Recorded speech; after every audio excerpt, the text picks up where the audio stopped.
Salut tout le monde, c'est Antoine, on est dans mon bureau à l'Assemblée nationale et on se retrouve pour une nouvelle vidéo dans laquelle je vais vous parler du droit de grève parce que je pense que vous êtes très nombreuses et très nombreux à vouloir faire grève le 31 janvier pour vous opposer à la réforme des retraites d'Emmanuel Macron. Mais je crois que ce droit de grève, il est méconnu, on ne connaît pas forcément les règles et je me suis dit du coup que j'allais vous faire une petite vidéo sur le sujet pour vous expliquer très simplement en quoi ça consiste, comment ça marche, quelles sont les règles pour pouvoir se mettre en grève, quelles sont les règles que doit respecter aussi l'employeur quand vous faites grève. Bref, comment on fait pour faire grève le 31 janvier et défendre la retraite? Eh bien, c'est ce dont on va parler dans cette vidéo. On commence sans plus attendre. Allez, c'est parti.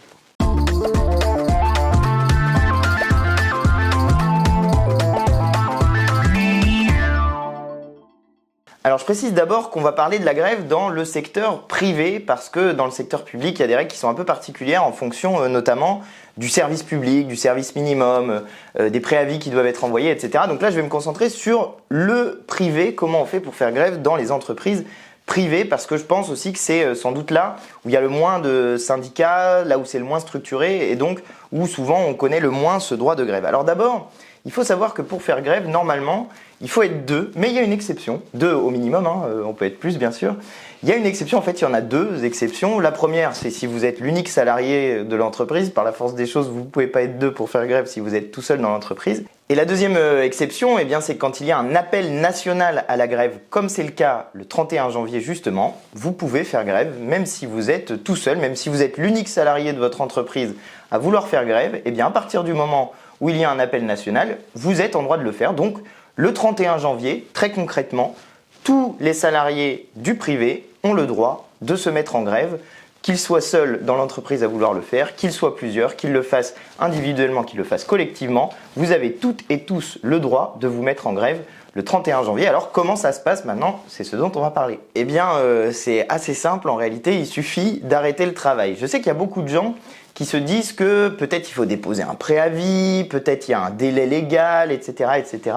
Bah, figurez-vous que c'est absolument pas le cas. Vous n'avez pas besoin de prévenir avant que vous allez vous mettre en grève. La seule règle, c'est qu'il faut indiquer le fait que la journée d'arrêt de travail est une journée d'arrêt de travail due à une grève. Et ça, vous avez jusqu'au lendemain du jour où vous vous mettez en grève pour le faire. Alors, rien ne vous empêche de le faire avant, de prévenir avant que vous allez vous mettre en grève. Rien ne vous empêche de le faire le jour même.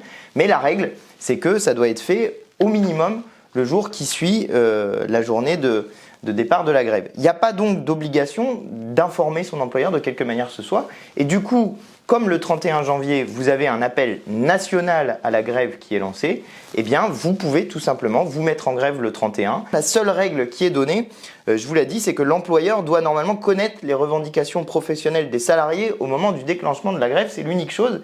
Et là, j'ai trouvé un petit truc de Sud Solidaire, qui est un syndicat, qui dit qu'en fait, comme il n'y a pas du tout de détermination de la manière dont ça doit être fait dans la loi, il n'y a pas de conditions qui sont fixées sur la manière dont ça doit être fait, en réalité, il n'y a pas besoin de faire une formalité et les grèves surprises sont tout à fait valables. Alors si vous avez envie de prévenir votre patron, vous pouvez le faire, mais ça n'est absolument pas une obligation. Si vous avez envie d'arrêter de travailler le 31 janvier et de vous mettre en grève, eh bien vous avez le droit de le faire. Si vous voulez que ça se passe bien avec votre patron, si vous êtes dans une toute petite boîte, ça vaut quand même le coup peut-être de lui dire, mais ça n'est pas une obligation et ça c'est important de le savoir. Alors après vous avez peut-être des questions sur la durée. Est-ce que quand on se met en grève, il y a une obligation de faire au moins une journée de grève ou pas? Bah, figurez-vous que c'est vous qui décidez. Il n'y a pas de durée obligatoire pour que ça soit valable pour une grève. Vous avez le droit de faire une grève 1 heure si vous avez envie. Vous avez le droit de faire la grève la matinée ou l'après-midi. Si vous avez juste envie de participer à la manifestation qui est organisée dans votre ville et en fonction de l'heure où c'est organisé,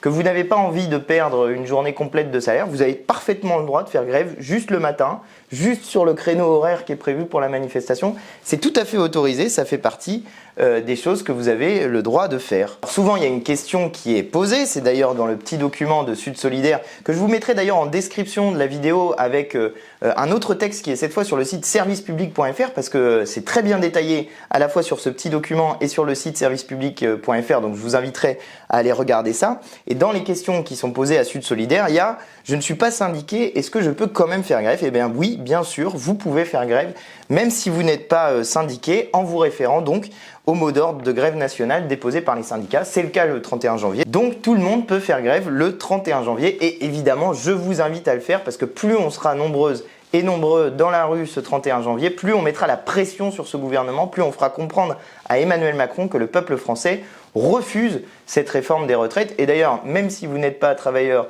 et que vous ne pouvez pas du coup vous mettre en grève, si vous êtes chômeur, si vous êtes au RSA, si vous êtes retraité, eh bien, je vous invite aussi à vous rendre dans les manifestations parce que c'est le nombre, la force du nombre qui fera reculer le gouvernement. Quelles sont les conséquences du fait de faire grève? Eh bien, il y en a plusieurs, bien sûr. La principale et la plus évidente, c'est que vous perdez le salaire qui est associé à la durée de travail que vous n'avez pas faite. Mais attention, le patron, la patronne n'a pas le droit de retenir sur votre salaire davantage que le temps où vous vous êtes arrêté pour faire grève. C'est rigoureusement interdit. Par ailleurs, le patron ou la patronne n'a pas le droit de vous sanctionner, n'a pas le droit de vous discriminer, n'a pas le droit de vous licencier pour avoir fait grève. Le droit à la grève est constitutionnel. Il est reconnu dans l'article 7 du préambule de la Constitution de 1946, c'est-à-dire en gros que ça fait partie de notre Constitution. Le droit de grève est donc constitutionnel et aucun employeur ne peut vous sanctionner, vous punir, vous discriminer, baisser votre salaire parce que vous aurez fait grève. Il peut juste supprimer la partie du salaire qui est relative au fait que vous n'avez pas travaillé, ce qui, soit dit en passant, est assez normal vu qu'on s'arrête de travailler, il n'y a pas le salaire qui correspond. Voilà, vous voyez, en réalité c'est assez simple. Pour faire grève, donc, si on résume, il n'y a même pas à prévenir l'employeur. Vous pouvez le faire si vous avez envie. Si jamais vous pensez que dans votre entreprise, quand même, c'est une petite entreprise, ça se passera mieux en prévenant l'employeur que par ailleurs. Souvent, ça arrive que vous ayez des employeurs qui sont d'accord parce que j'ai vu un sondage passer qui disait que, je crois, on est à plus de 60% des patrons, je me demande même si ce n'était pas 70% des patrons, qui sont défavorables au projet de réforme des retraites d'Emmanuel Macron. Donc, si vous voulez le prévenir parce que c'est dans une petite boîte, vous pouvez. Si vous ne voulez pas prévenir, vous pouvez aussi pas prévenir. Mais voilà, vous avez la possibilité de faire ça. Je vais vous mettre en description tous les éléments pour que vous puissiez aller vous renseigner par vous-même. C'est des articles qui sont très courts vraiment, donc n'hésitez pas à aller les consulter par vous-même. Et encore une fois, moi je vous invite le 31 janvier à faire grève à l'appel des syndicats. Pour une fois, il y a une unité du monde syndical face à cette réforme des retraites, donc toutes et tous dans la rue le 31 janvier, ça sera la manière de faire reculer Emmanuel Macron. Et maintenant, vous savez comment faire grève, comment concrètement ça se passe. Donc plus aucune excuse pour être ailleurs que dans la rue ce 31 janvier. Allez, j'espère que cette vidéo vous était utile. Posez-moi des questions s'il y en a dans les commentaires de la vidéo, j'essaierai d'y répondre. Et puis, si cette vidéo vous a plu, vous a intéressé, je vous invite à la partager, à faire circuler cette information parce que peut-être il y a plein de gens qui ne savent pas comment on fait. Je vous invite aussi à vous abonner à ma chaîne en n'oubliant pas de cliquer sur la petite cloche pour recevoir des notifications, à mettre des petits pouces bleus parce que ça fait plaisir. Et moi, en attendant, je vous dis à très bientôt pour de nouvelles vidéos. Allez, salut!